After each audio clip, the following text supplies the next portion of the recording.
Hi dear student, मैं Surendra sir, आप सभी को एक्सीलेंट कोचिंग सेंटर में हार्दिक स्वागत है। आज हमारा पहली क्लास है यूपी टेट का। यूपी टेट का पहली क्लास आज हम यूट्यूब पे दे रहे हैं। यूपी टेट, ठीक, यूपी टेट पहली क्लास हमारे हैं।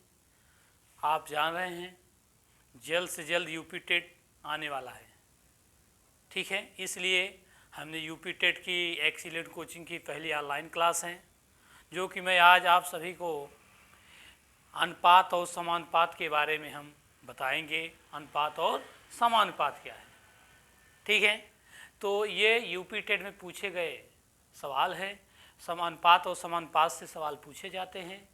तो जितने भी यूपी टेट में जितने भी सिलेबस हैं, हर वीडियो पूरा स्टाफ एक्सीलेंट कोचिंग सेंटर हर वीडियो आपको लेके आ रहा है। तो पहला देखिएगा, हम आपको बताने चल रहे हैं अनुपात एवं समानुपात। बात समझ में आए? देखो, ये जो सिंबल होता है ये अनुपात का होता है। किसका होता है? अनुपात का। और ये जो होता है सिंबल समानुपात होता है। समझ में आ रहा है कि नहीं? अनुपात और समानुपात के चीज़।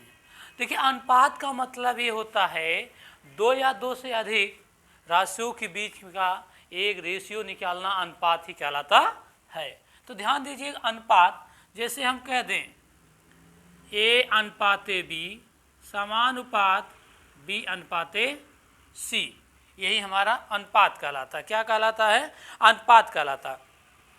अब ध्यान दीजिएगा, जो अनुपात कहलाता है, अब ध्यान दीजिएगा, इसे हम प्रथम पद, इसे हम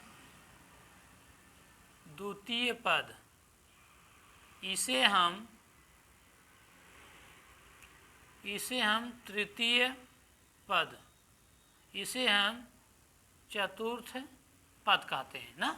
देखो, प्रथम पद, द्वितीय पद, तृतीय पद और चतुर्थ पद, बोलो है कि नहीं? ये पद हैं। अब ध्यान दीजिएगा, हम इसे ए अनुपाते बी समानुपात बी अनुपाते सी, ध्यान दीजिएगा, इसे हम बाह्य पद कहते हैं। क्या कहते हैं? बाह्य पद कहते हैं। इसे हम अंतः पद कहते हैं, अंतः पद, या हम इसे मध्य पद भी कहते हैं। अंतः पद कहें या मध्य पद कहें, एक ही बात है। तो देखो, ए सी बी का अनुपात में है, समानुपात में है। तो ए और सी जो है ये बाह्य पद हैं, और बी से ये दोनों क्या हैं? अंतः पद हैं, या हम इसे क्या बोलते हैं? बाह्य पद बोलते हैं। क्या बोलते हैं? बाह्य पद। या हम इसको ऐसे भी देख कर सकते हैं। ध्यान, जब किसी अगर चतुर्थ अनुपात ज्ञात करना है, हम ए बी सी, या हम डी ले लेते हैं। क्या ले लेते हैं? डी ले लेते हैं, कोई दिक्कत नहीं है। ए बी सी और डी ले लेते हैं, बोलो कोई दिक्कत? तो ध्यान दीजिएगा, ए आपका डी को मान लेते हैं, चतुर्थ पद मान लिए। तो ध्यान दीजिए, बाह्य पद और ये अंतः पद है। ये आपको सी है भाई, ध्यान दीजिएगा। हम इसे क्या कह सकते हैं? बाह्य पद का गुणा। देखो, बाह्य पद का गुणनफल बराबर होता है, बाह्य पद का गुणनफल बराबर होता है मध्य पद गुणनफल के गुणनफल। बात समझ में आ रहा है?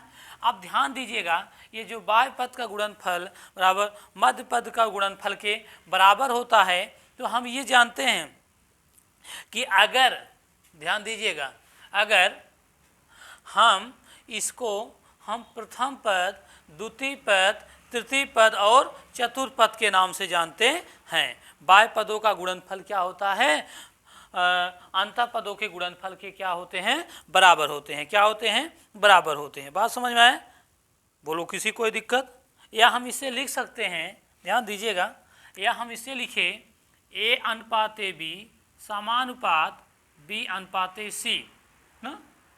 ये हम इसे प्रथमानुपात बोलते हैं, इसे हम प्रथमानुपात प्रथमानुपात और इसे हम द्वितीय अनुपात,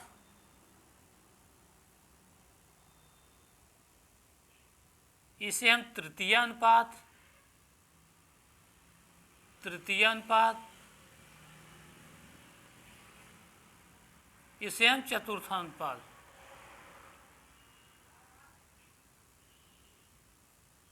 चतुर्थ अनुपात ना। अच्छा जरा ध्यान दीजिए, अगर ये ए अनुपात बी समानुपात बी अनुपात सी है तो बाय पद का मल्टीप्लाई बाय में, अंता पद का अंता में, तो ए का मल्टीप्लाई सी में करेंगे तो बी का मल्टीप्लाई बी में करेंगे ना। अब देखो ए में सी का मल्टीप्लाई के ए सी होगा, बी में बी करेंगे तो बी स्क्वायर, ये अंडर रूट ए सी किसके बराबर हो जाएगा, बी के बराबर हो जाएगा। किसके बराबर हो जाएगा, बी के बराबर हो जाएगा। बोलो बात समझ में आई कि नहीं, ये किसके बराबर होगा, बी के बराबर हो जाएगा। बोलो होगा कि नहीं होगा, जब होगा रूट ए सी किसके बराबर, बी के बराबर, तो हम आइए इस पर कुछ सवाल करते हैं। जैसे आप लोग इसे स्क्रीनशॉट ले लीजिए, स्क्रीनशॉट लीजिए। जब आपका मध्यानुपात कहे, जब आपका मध्यानुपात कहेगा तो ध्यान दीजिएगा हम उसके लिए उपयोग में लाएंगे। अब आगे देखिएगा, आगे क्या देखेंगे, आगे हम कहते जैसे आपको बता दें 16 अनुपाते यक्स समानुपात, 16 अनुपाते यक्स समानुपात 6 अनुपाते 9, क्या